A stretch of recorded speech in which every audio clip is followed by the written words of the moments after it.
Weather updates చూస్తే తమిళనాడును భారీ వర్షాలు ముంచెత్తుతున్నాయి. ఎడతెరిపి లేకుండా కురుస్తున్న వర్షాలకు పలు జిల్లాలు అతలాకుతలమయ్యాయి. రోడ్లు జలమయమయ్యాయి. పెనుగాలులకు చెట్లు కూలిపడ్డాయి. కడలూరు, పుదుచ్చేరిలో కుండపోత వర్షం కురుస్తోంది. కడలూరులో విద్యా సంస్థలకు సెలవు ప్రకటించారు. కావేరి, వైగై నదులు ఉధృతంగా ప్రవహిస్తూ ఉండడంతో జలపాతాల సందర్శనను రద్దు చేశారు. చెన్నై సహా 8 జిల్లాలకు వాతావరణ శాఖ ఆరెంజ్ అలర్ట్ ప్రకటించింది.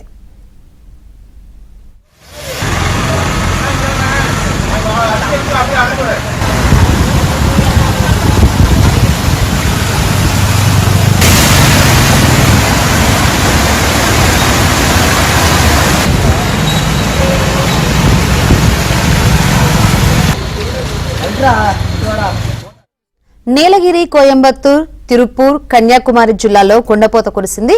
దీంతో నీలగిరి సహా 11 జిల్లాల్లో లోతట్టు ప్రాంతాలన్నీ నీట మునిగాయి. రోడ్లపై వర్షపు నీరు ప్రవహించగా పెనుగాలులకు చెట్లు కూలిపడ్డాయి. ఊటీ, కున్నూరు మధ్య 7 ప్రాంతాల్లోని రహదారులపై భారీ వృక్షాలు నేలమట్టమయ్యాయి. ఇళ్లలోకి వరద నీరు ప్రవహించింది. ఇక రానున్న 24 గంటల్లో ఉత్తర తమిళనాడు, పుదుచ్చేరిలో భారీ వర్షాలు కొనసాగే అవకాశం ఉంది. సముద్ర తీర ప్రాంతాల్లో అలలు ఎగిసిపడే అవకాశం ఉందని ఐఎండీ తెలిపింది. మత్స్యకారులు సముద్రంలోకి వెళ్లొద్దని హెచ్చరికలు జారీ చేసింది.